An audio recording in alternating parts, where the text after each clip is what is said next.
The warning lights flashed red across every screen in Galactic Station Terminus 9. Ho looked up from the engine he was fixing and wiped the grease from his hands. He had seen these warnings before, but never all at once. Something big was happening. "All personnel, this is Administrator," a voice echoed through the station speakers. "We have an incoming ship. Do not approach Docking Bay 7. I repeat, do not approach Docking Bay 7. Ho walked to the nearest window and looked out. He could see the massive station stretching in all directions. Ships of every shape and size floated around it like fish in a strange metal ocean. Hundreds of different alien species lived and worked here. It was the biggest neutral station in this part of the galaxy. But right now, everyone was scared. Ho made his way to the common area where other workers gathered around screens. His friend grabbed his arm, worked in food services and always knew the latest gossip. "Did you hear?" whispered, even though no one could hear them in the noisy crowd. "It's an actual warrior." Ho felt a chill run down his spine. Everyone had heard stories about they were ancient warriors from a time when the galaxy was at war. The Burning Wars had happened 10,000 years ago, long before humans ever left Earth. They had been the most feared fighters in the galaxy. They were tall, powerful, and nearly impossible to kill. But that was ancient history. No one had seen in thousands of years. Most people thought they were all dead. "Are you sure?" Ho asked. "Look at the screen," pointed. The security cameras showed a ship landing in Docking Bay 7. It was old, very old. The metal looked like it had been in 1,000 battles. The ship was covered in marks and scars, just like the warrior inside it probably was. The bay doors opened. Every alien in the common area became silent. They all watched the screen. A figure emerged from the ship. He was huge, at least 9 feet tall. His body was covered in armor that looked like it was made from black metal and bone. The armor had strange symbols carved into it that glowed with a dark red light. His face was partly hidden by a helmet, but Ho could see his eyes. They were yellow and bright like fire. This was the last warrior. He walked slowly through the bay. His footsteps were heavy and loud. The station's AI security systems tried to scan him, but the screens just showed static and error messages. Even the machines were afraid of him. He moved through the station corridors. Every person and alien who saw him ran away. Some hid in their shops, others locked their doors. The station security team, usually brave and well-trained, kept their distance. They followed him on cameras but didn't dare get close. After an hour, he reached the lower decks. This was Sector 7, where old equipment and storage rooms filled the halls. It was quiet here. Not many people worked in this area. The warrior found an empty observation room. There was a large window that looked out into space. He sat down on the floor and stared at the stars. And then he didn't move. Days passed. Administrator sent out message after message. "Stay away from Sector 7. The warrior is there. Do not approach. Do not make contact." Stories spread through the station like wildfire. Someone said it had destroyed 3 ships that tried to scan him when he arrived. Someone else said his armor held enough power to blow up the entire station. Another person swore that just being near him made their AI assistant stop working. Fear grew stronger each day. Even the bravest warriors from other species wouldn't go near Sector 7. But Ho had a problem. His work area was in Sector 6, right next to Sector 7. He fixed engines and life support systems. The station needed him to work, even if everyone else was scared. On his 3rd day back at work after he arrived, Ho had to walk past the observation room.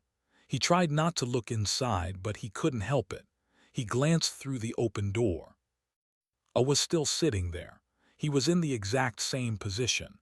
He hadn't moved in 3 days. His yellow eyes stared at the stars without blinking. The red glow from his armor lit up the dark room. Ho felt his heart beat faster. He quickly walked away. That night Ho couldn't sleep. He kept thinking about the warrior. Why was he here? What did he want? Why was everyone so afraid? Came to visit him with food. You're working so close to that thing, asked. You should request a transfer. Go work in Sector 12. It's far away. I can't, Ho said. All the important systems are in my area. If something breaks, people could die. If that warrior decides to kill you, you'll definitely die, argued. Ho ate his food in silence. His friend had a point, but something bothered him. He had seen A's eyes. They didn't look angry. They didn't look dangerous. They looked sad. They looked tired. Has he hurt anyone? Ho asked. What? The warrior. Has he actually hurt anyone since he arrived? Thought about it. Well, no, but he hasn't done anything at all. He just sits there. Then maybe he doesn't want to hurt anyone, Ho suggested. Or maybe he's waiting for the right moment, said darkly. The next day, Ho went back to work. He passed the observation room again. Was still there, still watching the stars. 5 days now without moving, without eating, without sleeping as far as anyone could tell. Ho stopped walking. He stood in the corridor and looked at the massive warrior. Something didn't make sense. If it was so dangerous, why wasn't he doing anything? If he wanted to destroy the station, he could have done it already. If he wanted to kill people, he had plenty of chances. But he just sat there, alone, staring at stars. He's lonely, Ho whispered to himself. It was a strange thought. How could someone so powerful and feared be lonely? But the more Ho thought about it, the more sense it made. Was the last of his kind, 10,000 years old. Everyone he ever knew was probably dead. And now, every person he met ran away from him. Ho felt a wave of sadness wash over him. He knew what it was like to be alone. When he first came to the station, he didn't know anyone. No one wanted to be friends with the new human. It took months before people started talking to him. But at least people eventually talked to him. No one would ever talk to a. Ho made a decision. He didn't know if it was a smart decision. It probably wasn't, but he made it anyway. Tomorrow, if he had the chance, he would say hello to the ancient warrior. Administrator's voice came over the speakers again. Reminder to all personnel, Sector 7 is restricted. The warrior shows no signs of leaving. Maintain safe distance. Ho looked at the warrior one more time. A's eyes never moved from the stars. The red glow of his armor pulsed slowly, like a heartbeat. A heartbeat meant life. And life meant someone who could feel and think and maybe, just maybe, someone who could be reached. Ho walked back to his quarters. Tomorrow would be interesting. The alarm woke Ho at 3 in the morning. His work tablet was flashing red and beeping loudly. He grabbed it with sleepy eyes and read the message. Critical coolant leak in Sector 7. Level 3 emergency. All maintenance personnel respond immediately. Ho's heart sank. Sector 7. Of course it was Sector 7. He got dressed quickly and grabbed his tools. The corridors were empty at this hour. Most people were sleeping. His footsteps echoed as he ran toward the emergency. When he arrived at the maintenance entrance to Sector 7, he saw the problem immediately. Green coolant was spraying from a broken pipe. The liquid was toxic and cold. If it kept leaking, it would freeze the walls and spread to Sectors 6, 8, and 9. Hundreds of people lived in those areas. Ho pressed his communication button. This is Ho, I'm at the leak. I can fix it, but I need backup. Static came through the speaker, then a voice nervous and distant. Ho, that's in Sector 7, near the warrior. I know where it is, Ho said, already pulling out his welding tools. Are you sending backup or not? A long pause. Negative. Other maintenance staff refuse to enter Sector 7. You're on your own. Administrator says to do your best but evacuate if the warrior becomes hostile.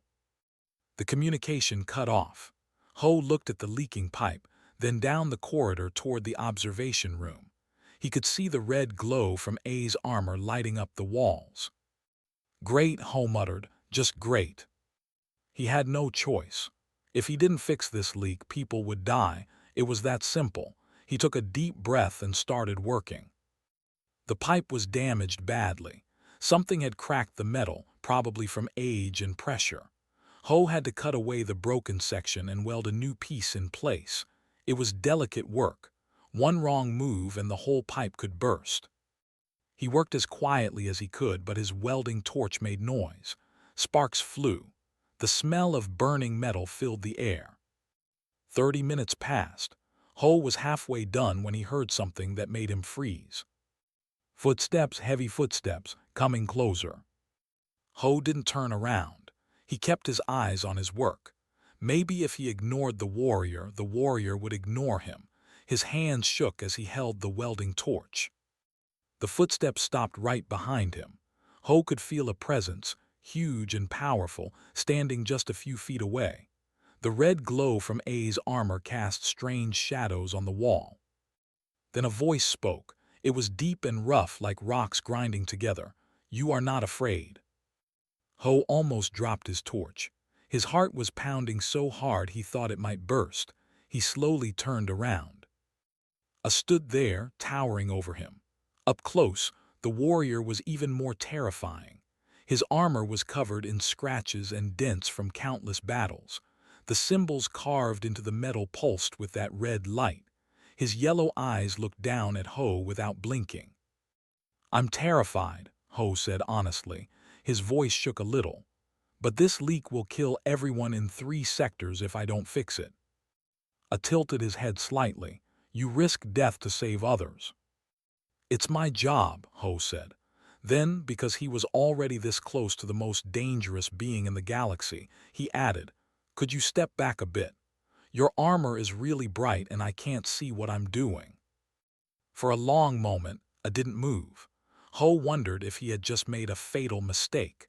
You didn't tell ancient warriors to move out of the way. But then I took 2 steps backward. The red glow dimmed slightly. "Thank you," Ho said. He turned back to his work, trying to keep his hands steady. He finished the welding and tested the seal. It held. The leak stopped. Green coolant dripped on the floor, but no more was spraying out. Ho let out a breath he didn't know he was holding. "Done," he said, more to himself than to I. He started packing up his tools. His hands were still shaking from the adrenaline. As he bent down to pick up his welding torch, he dropped a wrench. It clattered across the floor and rolled right next to A's foot. Ho stared at the wrench. It was his favorite tool. He needed it, but it was right there, inches from the warrior's boot. He waited for it to move. The warrior didn't. Ho said, "That's my wrench." "I know," replied. Ho realized he would have to get it himself. He walked over slowly, bent down, and picked up the wrench. As he stood up, his eyes were level with A's chest plate. He saw it then, a crack in the armor. It wasn't obvious, but Ho had fixed enough things to recognize damage when he saw it. Energy was leaking from the crack, very slowly. It glowed red and seemed to pulse. "That crack in your chest plate," Ho said, pointing. "It's leaking energy. That's inefficient. I could fix it." The words came out before he could think about them. He immediately regretted them. Who was he to offer to fix a warrior's armor? That was probably insulting, or offensive, or 10,000 years, I said quietly. "You are the first to offer assistance rather than flee." Ho looked up at the warrior's face. Those yellow eyes weren't angry. They looked surprised, maybe even a little sad. "Well," Ho said, "armor that old needs maintenance, just like everything else." I stared at him. Then, to Ho's complete shock, the warrior sat down on the floor, right there in the corridor. He was still huge even sitting down. "You may attempt repair," I said. "Really?" Ho asked. "Right now?" "You have tools, I have damage. This seems logical." Ho couldn't argue with that. He knelt down and examined the crack more closely. The armor was made from materials he didn't recognize, but the crack itself was simple enough. He could seal it with heat and some bonding compound. "This might hurt," Ho warned. "I have survived worse," I replied. Ho worked carefully. The armor was incredibly strong, but the bonding compound worked. He sealed the crack and smoothed it over. The red glow stopped leaking. The armor looked whole again. "There," Ho said, "that should hold." I touched the repaired spot with one massive hand. "Functional, you have skill." "Thanks," Ho said. He checked his watch. It was almost 5 in the morning. "I should go, long day ahead." He started to leave, then stopped. "I was just going to sit here in the corridor, alone, again." Ho pulled out his small food container.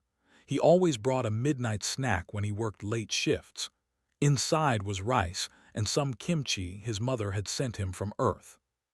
"You've been here for 5 days," Ho said.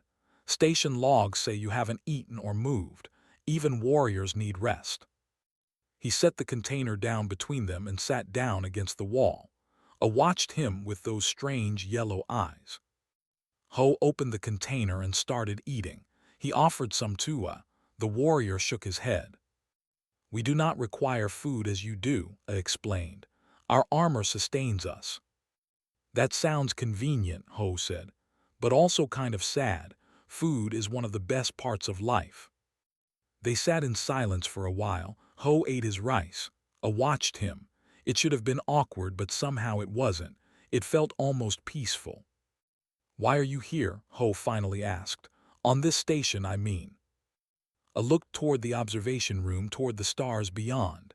"I travel, I search." "For what?" "Purpose," I said simply. "For 10,000 years I fought. War was my purpose. When the wars ended, I had nothing. I have been wandering ever since." Ho thought about that. 10,000 years of wandering, 10,000 years alone. He couldn't imagine it. "That sounds lonely," he said quietly. "It is," I agreed. "But fear keeps others away. They see a weapon, they see death, they do not see me." "I see you," Ho said. "You're just a person who's tired and far from home." I turned to look at him. Something changed in those yellow eyes. Something softened. "You are strange human," I said. "I get that a lot," Ho replied with a smile. He finished his food and stood up. "I have to go sleep for a bit, but I work in Sector 6. If you need anything, or if you just want someone to talk to, I'm around." I nodded slowly. "I will remember this." Ho walked away, carrying his tools. He didn't look back, but he could feel those yellow eyes watching him go. When he reached his quarters, was waiting in the hallway. His friend looked terrified. "What were you thinking?" demanded. "Everyone saw on the security cameras. You talked to him, you sat with him." "He's not so bad," Ho said, unlocking his door. "Not so bad, he's a warrior." "He's also lonely," Ho said. "And I think he just needed someone to treat him like a person instead of a monster." Stared at him like he was crazy. Maybe he was, but Ho didn't care. He had just made the strangest friend in the galaxy. News spread through Terminus 9 like wildfire. The human mechanic had talked to the warrior. Not just talked, he had sat with him, eaten near him, even repaired his armor. The security footage showed everything. Some species thought Ho was brave. Most thought he was insane. Administrator called him to her office the next morning. She was a tall woman with tired eyes and gray hair pulled back in a tight bun. She had run this station for 15 years and seen many strange things, but this was new. "Ho," she said, sitting behind her desk. "I need to know, did the warrior threaten you, force you to stay?" "No," Ho replied, "we just talked." "You just talked," repeated slowly, "with the most dangerous being in the galaxy." "He's not dangerous, he's just old and sad." Rubbed her temples. "Half the station wants you declared mentally unstable. The other half wants to study you. Security wants to know how you survived." "I survived by being polite," Ho said. "Maybe everyone else should try it." Sighed. "I can't order you to stay away from Sector 7. The leaks keep happening there and you're the only one who will go near it. But please be careful. We don't know what this warrior wants." "I'll be careful," Ho promised. But he wasn't planning to stay away. He had seen something in A's eyes. something that reminded him of himself when he first left Earth, the loneliness, the feeling of not belonging anywhere. That evening, Ho went back to Sector 7. He brought his dinner and some extra tools. I was sitting in the observation room in the same spot as before, but when Ho entered, the warrior turned his head. "You returned," I said. "I said I would," Ho replied. He sat down on the floor and opened his food container. "Do you mind if I eat here? The view is better than my quarters." I gestured toward the window. "You may stay." They sat together, looking at the stars. Ho ate his noodles while I remained still as a statue. After a few minutes, Ho pulled out his tools. "Your left shoulder plate is loose," he said. "I noticed it yesterday. Want me to fix it?" I watched him for a moment, then nodded. Ho got to work. The shoulder plate needed tightening and some minor welding. As he worked, he talked. He told about his day, about the funny complaint from a merchant whose shop door kept sticking, about terrible cooking. I listened. He didn't say much, but he listened. This became their routine. Every evening, Ho would come to Sector 7. Sometimes he brought food. Sometimes he brought tools. Always he brought conversation. At first, I only listened, but slowly he began to talk. On the third evening, I spoke about the burning wars. "We were created for battle," the warrior said, his voice like distant thunder. "They were engineered by the old ones, made to be perfect soldiers, strong, fast, nearly immortal. We fought for 3,000 years." "That's a long war," Ho said, tightening a bolt on A's armor. "Too long," I agreed. By the end, most of the galaxy was destroyed. Billions died. Entire species went extinct. The old ones who created us were among the dead. What happened when the war ended?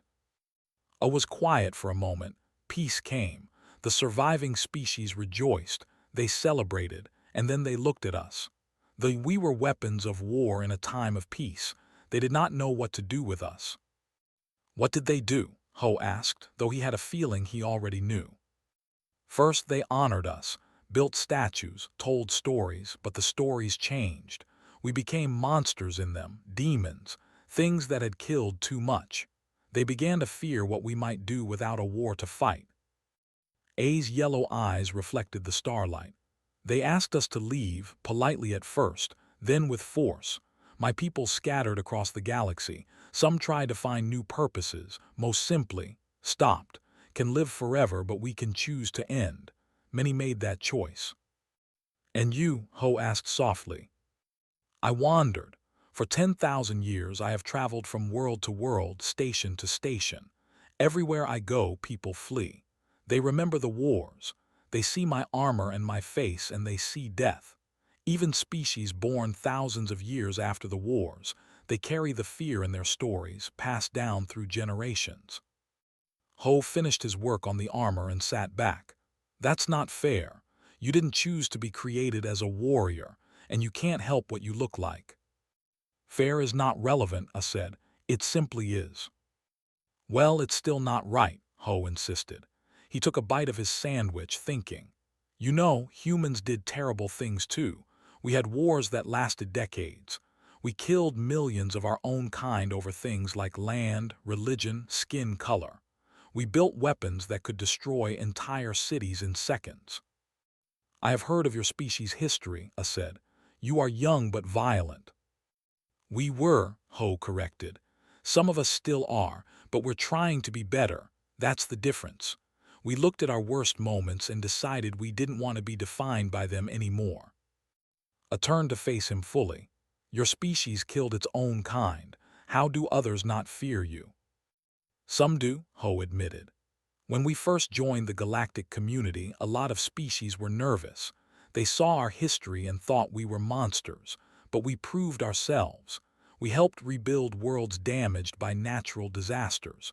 We shared our technology. We showed that we could be more than our violent past. And they accepted you." "Eventually, it took time. But yeah, most species accept us now. We're not perfect, but we're trying."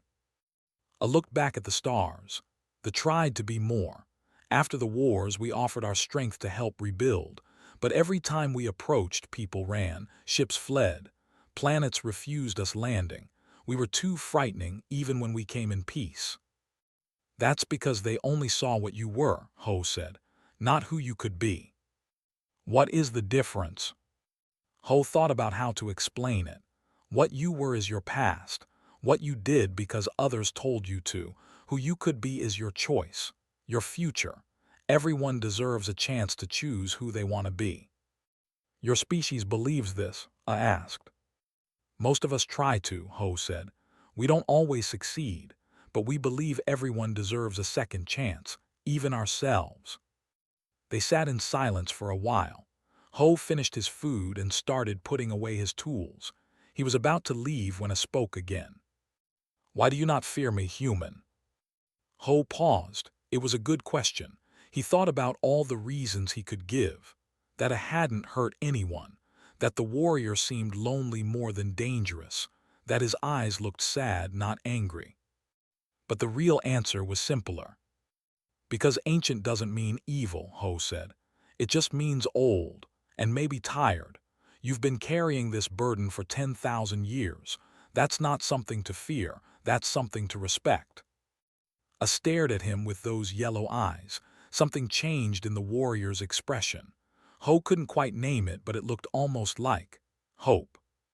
Your species is strange, I said finally. You face your own darkness and somehow emerge believing in redemption. Other species hide from their past or justify it.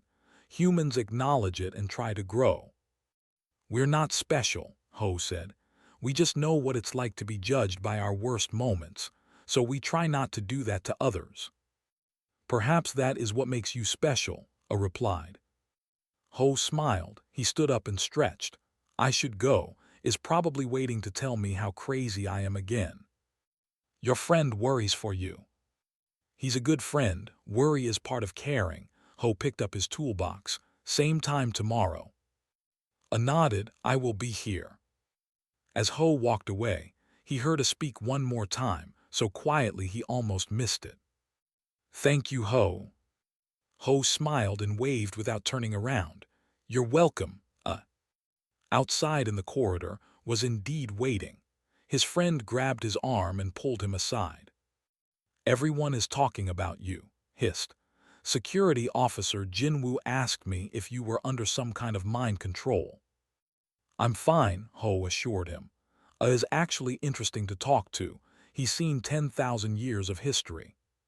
He's also killed who knows how many beings. In a war he didn't start, Ho pointed out. A war he was literally created to fight. Is that really his fault? Opened his mouth to argue, then closed it. He looked confused. I don't know. I never thought about it like that. Nobody does, Ho said. Everyone just sees the scary armor and the old stories. Nobody sees the person inside. And you do. I'm trying to, Ho said. Someone should.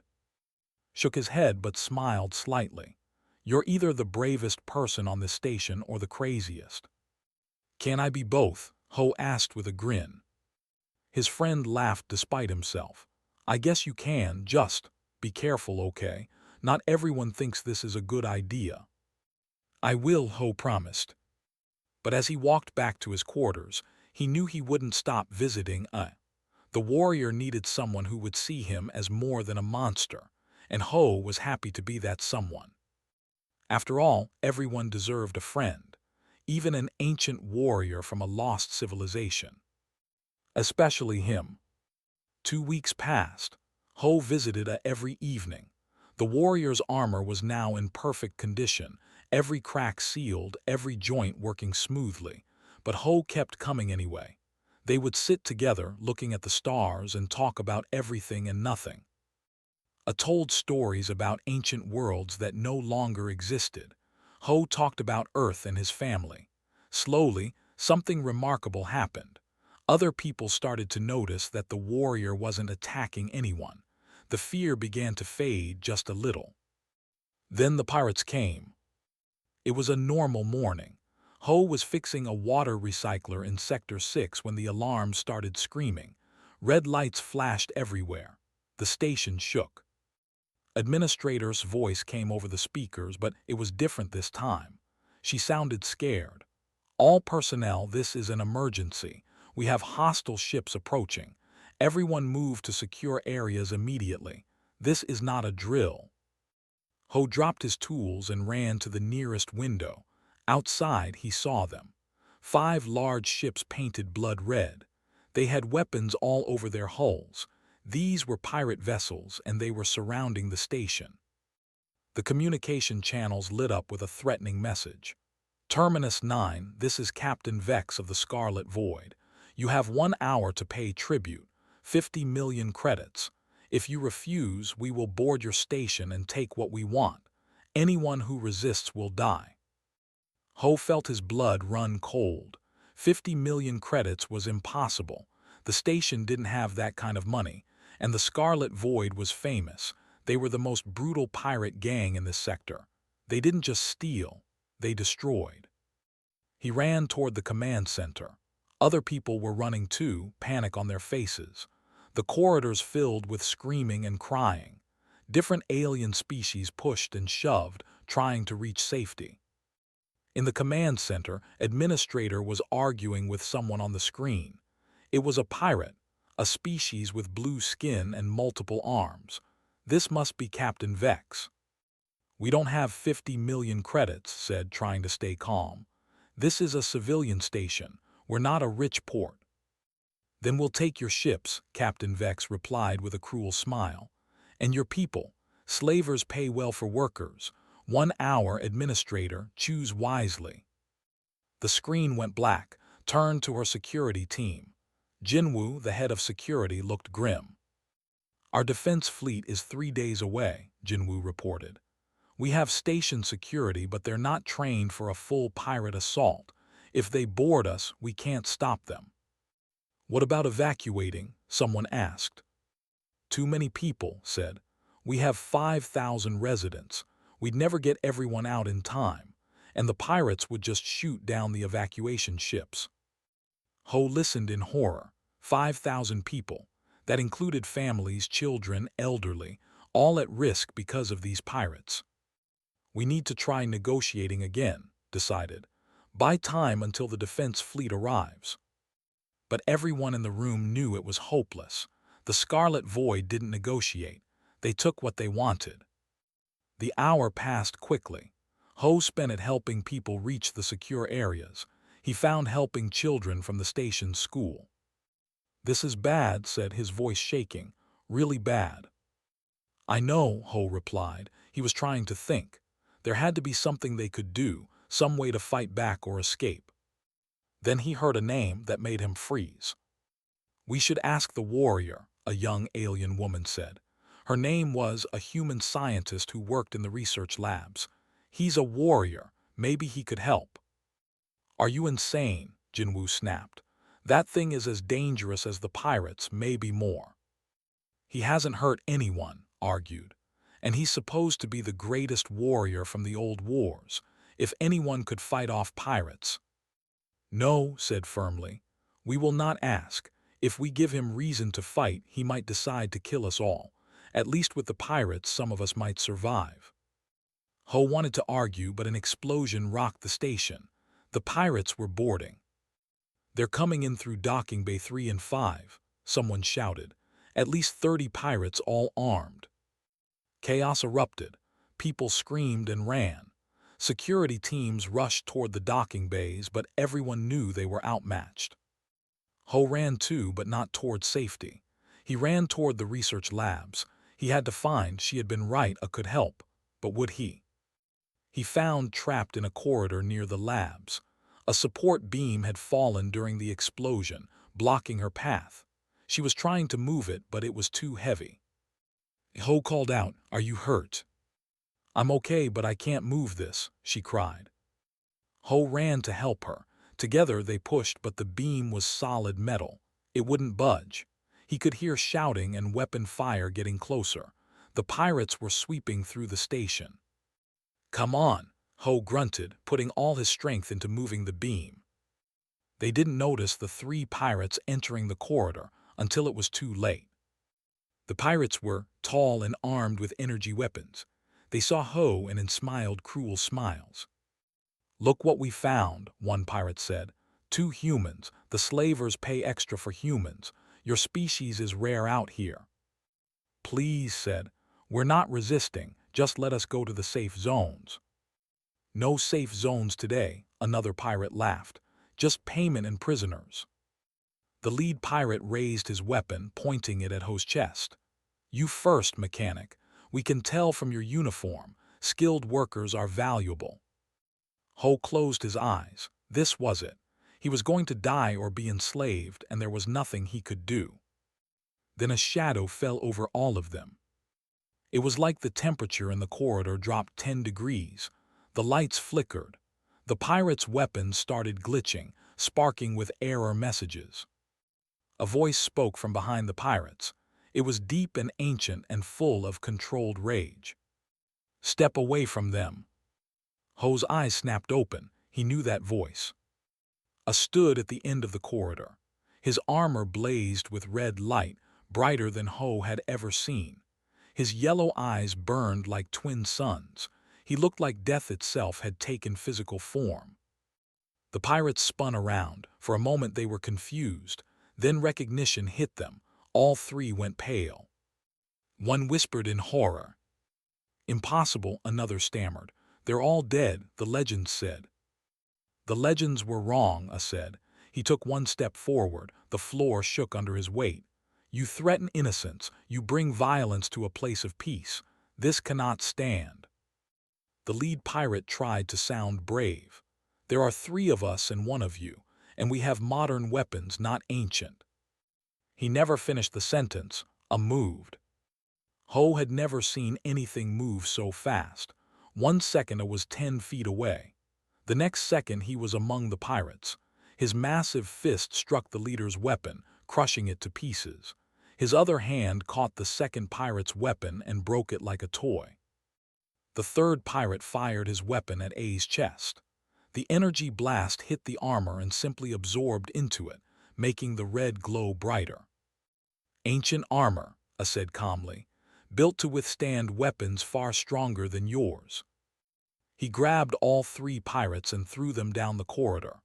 They slid 20 feet before stopping. They scrambled to their feet and ran, screaming warnings into their communicators. I turned to Ho and the rage was gone from his eyes. They looked calm again. "Are you harmed?" he asked. "We're okay," Ho managed to say. His heart was pounding. "Thank you, you saved our lives." "You showed me kindness when others showed fear," I said. "This is what friends do. They protect each other." Friends, the word hit Ho hard. I considered him a friend. "The station is under attack," I continued. "Many pirates. They have superior numbers and weapons, but they do not have 10,000 years of battle experience." He reached down and effortlessly lifted the metal beam off. She crawled out, staring at the warrior in amazement. "Can you really stop them?" she asked. "I am," I said simply. "War is what I was made for, but I will not kill unless necessary. I will disarm, disable, and frighten. That should be sufficient." "Wait," Ho said. "You're going to fight all of them by yourself." "Would you prefer I let them take you as slaves?" I asked. "No, but—" "Then I fight," I said. He looked at Ho with those ancient yellow eyes. "You taught me that I could be more than a weapon, but sometimes being a weapon for the right reasons is the most important thing I can be." Before Ho could respond, I turned and walked toward the sound of fighting. The last warrior was going to war one more time. The sounds of fighting echoed through Terminus 9, weapon fire, screaming, explosions. But then, slowly, something changed. The sounds became different. The pirates started screaming in fear instead of anger. Ho helped to her feet. "We need to get to safety," he said. "Are you kidding?" replied. "I want to see this." They carefully made their way toward the main corridor. What they saw was incredible. I stood in the center of a group of pirates. 10 of them surrounded him, all firing their weapons. But the ancient warrior moved like water, like wind. Energy blasts that should have killed him simply bounced off his armor or missed entirely. His movements were too fast, too precise. One pirate swung a metal club at A's head. The warrior caught it with one hand, pulled the pirate close, and gently pushed him away. The pirate flew through the air and landed on a pile of his friends, all unconscious but alive. Another pirate tried to shoot him from behind. Without looking, A reached back and plucked the weapon from the pirate's hands. He crushed it and dropped the pieces. "You cannot win," A said calmly. "Leave this place. Tell your captain that Terminus 9 is under my protection." The remaining pirates ran. Word spread quickly. The warrior was fighting back. Ancient power from the old wars had awakened on the station. Captain Vex heard the reports and grew furious. "One warrior," he screamed over the communications. "We have 50 pirates and gunships. Kill him, kill everyone." But his crew was terrified. They had all heard the legends. They were unstoppable. They were living nightmares from a time when war consumed galaxies, and now one was here defending a simple civilian station. A moved through the corridors like an unstoppable force. He broke weapons, threw pirates into walls gently enough not to kill them, and disabled equipment. He was careful. He could have killed everyone in seconds, but he didn't. He remembered what Ho had said. He could be more than a weapon. He could be a protector. In the command center, Administrator and Jinwoo watched the security cameras in shock. "He's actually doing it," Jinwoo whispered. "One warrior against an entire pirate fleet." "Those old stories," said quietly, "they were all true." Security officer Jinwoo contacted his teams. "All units, support the warrior but stay out of his way. Help evacuate civilians and secure areas he's already cleared." Within 30 minutes, I had pushed the pirates back to their ships. Bodies littered the docking bays, unconscious, injured but alive. The warrior stood at the entrance to Docking Bay 3, a silent guardian that no pirate dared approach. Captain Vex watched from his ship in rage. His crew was beaten. His reputation was destroyed. A single ancient warrior had defeated 50 of his best pirates. "This isn't over," Vex snarled. He opened a private channel to his weapons officer. "Activate the payload." His first officer looked confused. "Captain, the payload is a station-killer bomb if we use it." "If we can't have the station, no one can," Vex said coldly. "Activate it now. Set the timer for 5 minutes. That will give us time to retreat." "But Captain, it's still on Docking Bay 5. Our crew." "They failed," Vex said. "They're worthless now. Activate the bomb." On the station, no one knew about the bomb. They were celebrating. The pirates were retreating. I had won. Ho ran to Sector 7, where I had returned. The warrior was sitting in his observation room again, looking at the stars. His armor was damaged in several places, but he seemed unhurt. "You did it," Ho said, out of breath from running. "You saved everyone." "I protected friends," I replied simply.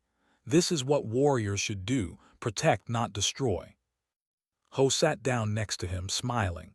"Everyone was wrong about you. All those species who feared you, who made you leave, they were wrong." "Perhaps," I said, "or perhaps I needed to find the right people, people who could see beyond fear." An alarm started blaring. Ho's smile disappeared. "What now?" Administrator's voice came over the speakers, panicked. "Emergency. There's a bomb in Docking Bay 5. It's a station killer. We have 4 minutes to deactivate it or evacuate." 4 minutes isn't enough time to evacuate 5,000 people, Ho said, jumping to his feet. "The bomb is surrounded by damaged ships and debris," continued. "Our people can't reach it. I repeat, we cannot reach the bomb in time." I stood. "I will." "No," Ho interrupted. "You're too big. You'd have to tear through the debris. That would take too long." He was already running toward Docking Bay 5. His mind raced. He knew the station's maintenance tunnels better than anyone. There were small passages that ran behind the docking bays, routes for mechanics to access power systems and life support. He could get there. "Ho, stop," a called after him. But Ho was already gone. He sprinted through the corridors, sliding into a maintenance hatch. The tunnels were narrow and dark, barely wide enough for his body. He crawled as fast as he could, ignoring the sharp edges that cut his hands and knees. 3 minutes left. He reached the access panel behind Docking Bay 5 and kicked it open. Smoke and debris filled the air. He could see the bomb through the wreckage. It was a large cylinder covered in alien writing and warning lights. All of them were red. 2 minutes left. Ho climbed over broken metal and sparking wires. He reached the bomb and examined it. He wasn't a bomb expert, but he was a mechanic. He understood systems. This bomb was connected to the station's power grid, drawing energy to increase its blast. If he could disconnect it from the power grid and move it away from the station, maybe. 1 minute left. There was no time. Ho found the emergency airlock controls. This was insane, completely insane, but it was the only way. He disconnected the bomb from the power grid and pushed it. It was heavy, so heavy, but he managed to roll it toward the airlock. 30 seconds. He sealed himself in the small airlock chamber with the bomb. His hands shook as he pressed the jettison button. The outer door would open and the bomb would be sucked into space, along with him. 20 seconds. Ho hit the button, alarm screamed. The outer door began to open. Then massive hands grabbed him. I had torn through the wall of the docking bay. His armor was glowing so bright it was almost white. He grabbed Ho with one hand and the bomb with the other. "Hold on," the warrior commanded. 10 seconds. I threw the bomb out of the airlock with incredible force. It flew into space like a missile. Then he pulled Ho back and covered him with his own armored body. 5 seconds. The outer door sealed shut. Through the window, they could see the bomb in space, getting smaller and smaller as it drifted away from the station. Then it exploded. The blast was enormous, a small sun blooming in the darkness. It would have destroyed the entire station. It would have killed everyone. But it was far enough away. The station shook from the shockwave, but the shields held. Everyone was safe. Ho collapsed against A's armor. "That was too close," he gasped. "You risked your life," A said. His voice was different, softer. "Why?" "Because 5,000 people live here," Ho replied. "Someone had to do something. You are small, fragile, you could have died."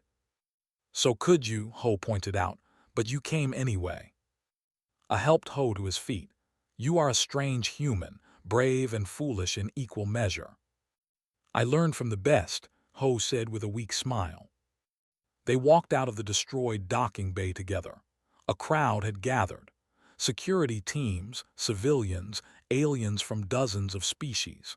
They had all come to see if the human mechanic and the ancient warrior had survived. When they saw Ho and emerge from the smoke, the crowd erupted in cheers. Some people cried, others hugged each other. Administrator stepped forward. Her eyes were wet with tears. "You saved us," she said to both of them. "You saved everyone." Jinwoo, the security officer, bowed deeply to Ah. It was a gesture of respect. "Thank you, warrior. We were wrong to fear you. We were wrong about many things." I looked at the crowd. Hundreds of faces all looking at him, but they weren't looking in fear anymore. They were looking in gratitude, in respect. "I am not your enemy," I said.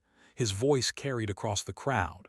"I have never been your enemy. I am simply a warrior who was lost. But this human," he placed a hand on Ho's shoulder, "he showed me that being lost is not the same as being without purpose."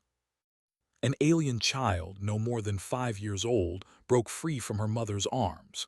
She ran up to and hugged his leg. The crowd gasped, but gently patted the child's head with one massive hand. "Thank you for saving my mommy," the child said. I knelt down to her level. "Your mommy is brave, like all the people here." Over the next few days, everything changed. The defense fleet arrived and drove off what remained of the pirate ships. Repairs began on the damaged sections, and it was no longer the feared warrior in Sector 7. He became Terminus 9's unofficial protector. People stopped running when they saw him. They started saying hello. Merchants offered him food even though he didn't need it. Children asked him to tell stories about the old days. I found something he hadn't had in 10,000 years, a home. A week after the attack, Ho found in the observation room. The warrior was sitting in his usual spot, watching the stars. But this time there were other people in the room too, a group of aliens listening to A's stories. They laughed at something he said. Ho waited until the group left, then sat down next to his friend. "You look happy," Ho said. "I am," Content replied. "It is a strange feeling. I had forgotten what it was like." "What will you do now?" Ho asked. "Will you stay?" I looked at him.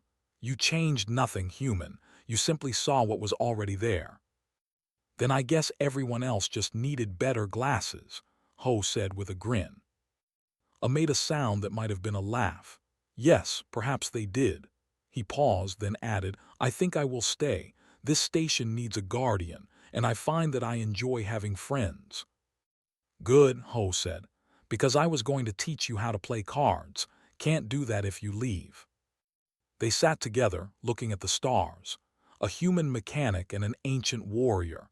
An unlikely friendship that had changed everything. Around them, Terminus 9 buzzed with life. 5,000 people from hundreds of species, all living together. And among them walked a, no longer feared, no longer alone. He was more than a weapon now, more than a relic from a forgotten war.